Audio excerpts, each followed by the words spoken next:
have a new gentleman in the house to help us. Yes, our business editor has joined us to help us with the online review since Saka is reviewing the business news. Mr. Edu, you are welcome. Thank you. Great. What's happening? What are some of the news-making headlines? Well, every paper is awash with one big story. That is the sentencing of persons who murdered the late Major Maxwell Adams Mahama.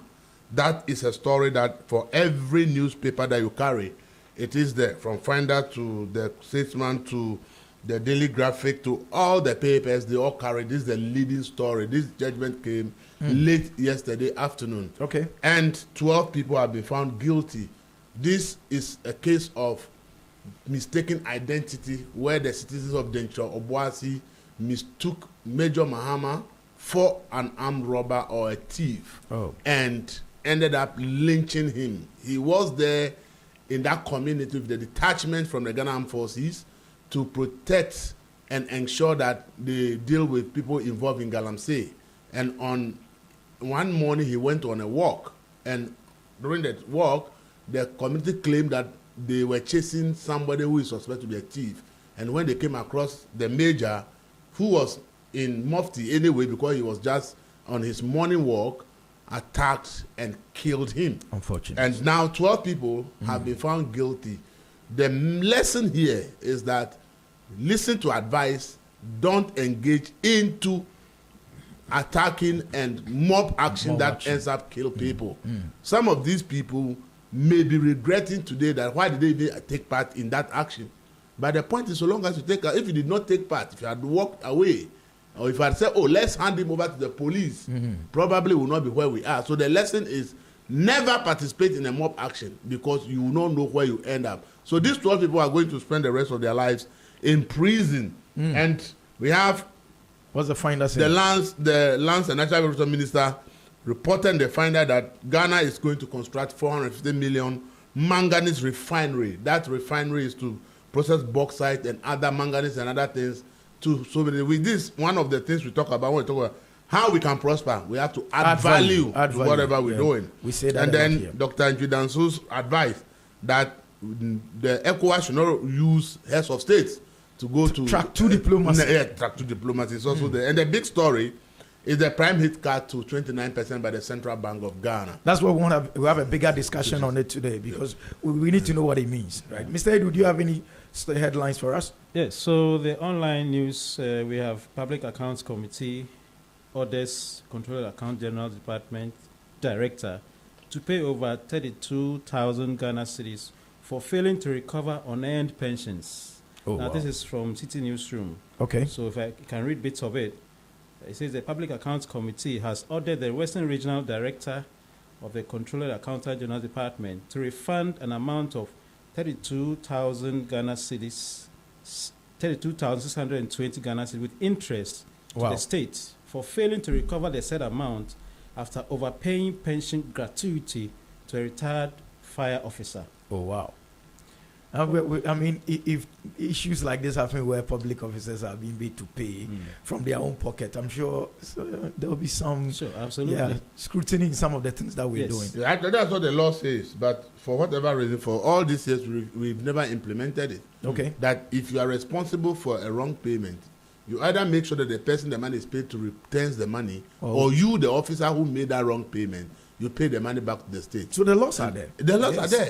It's just that we have sat down on this for a long time. So there should be some punitive measures to deter others from doing same. Yeah. It's very important. No, that's the punitive measure. You the one who made the payment. Now you have to pay from your own pocket. Your own pocket. Yes. So next time you be careful of what you pay. Absolutely. The Business and Financial Times reporting that banks remain resilient. This is from the Bank of Ghana's MPC meeting yesterday where the policy rate was cut. Interoperability is crucial for intra-African trade and financial inclusion. New bauxite deal to boost value addition. Another issue of bauxite addition. No, that's manganese and this is bauxite. Okay. So we are making some progress in terms of value addition. Policy rate cut to 29% on the back of retreating inflation. On the front of the Ghanaian Times, the same story about the 12 people convicted, but there's a story that GMET cautions Ghanaians about Hamatan-related diseases. So the Somebody has reset the Harmattan. Now, now my Ghana producer's voice Meteorological is gone. Agency says that the Harmattan that has all of a sudden resurfaced, it has come with certain diseases, and the public should be aware of that.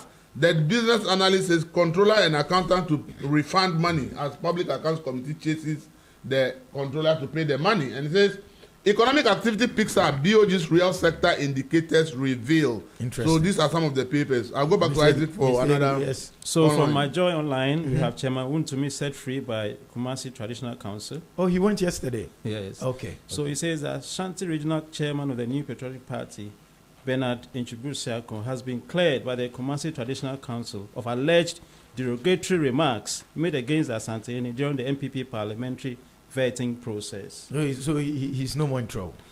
Okay. Yes. Then Then we have from...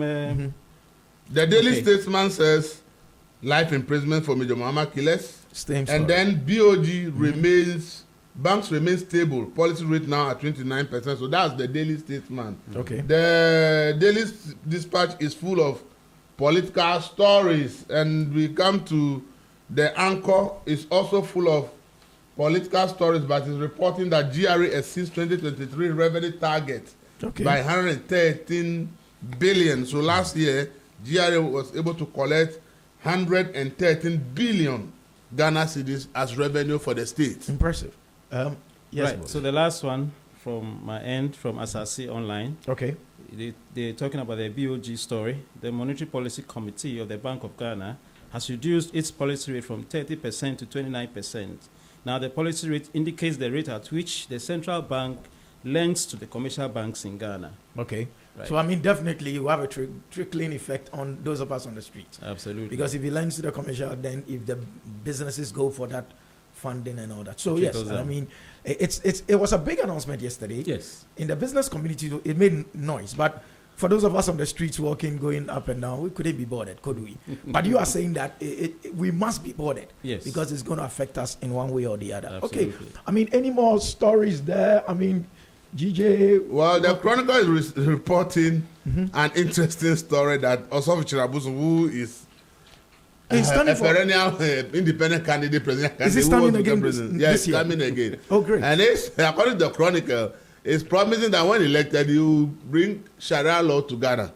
Sharia law, he will bring it to Ghana. He will bring Sharia law to Ghana. If he's elected. The Goom man. The Goom man. Okay. The Goom man says he will bring Sharia law to Ghana. I don't know how that's going to happen based on the constitution that we have, and the constitution which is completely says that Ghana is a secular state. And I don't know how someone wants to introduce a religious law as a national law in Ghana. Obviously, maybe he is going to change the constitution to be able to make it possible. You never know. I cannot you tell. Never know. That's an interesting, on the lighter side to me, because I don't see how this is going to be possible in Ghana. You never know. You never know. I mean, Mr. Dako, you never know. You never say never. If he becomes president, you never know. I mean, yes. If he's coming back, anybody on the ballot, I keep saying that, anybody on the ballot can be president. Don't laugh. It's possible. I mean, that day we could all be mistaken, and you're going to vote for somebody, vote for somebody else. No, but I don't think that when you promise laws like Sharia, we'll vote for people want to vote for you, because that Sharia is purely an Islamic religious law, and there are so many countries that have majority Muslim population who don't even apply such a law. And in Ghana, where the constitution is clear that we are a secular state, we don't have anything to do with any religion. Could it not be because we break laws too much, so now we're bringing a Sharia? No, you can talk about lashes and you can talk about strengthening the laws, applying the existing laws. But to say that you want to bring Sharia law, why not? Obviously the laws that we have today, if we are really applying them, clearly society will be better. That's the fact. So I think it should be promising us that Ghana has enough laws. It's about implementation.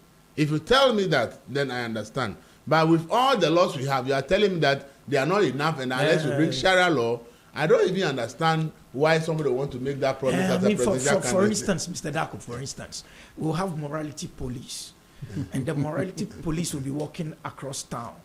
If your miniskirt is too short. To police what? If your miniskirt is too short, or you are doing things that then the morality police will arrest you and lash you and release you back into the system.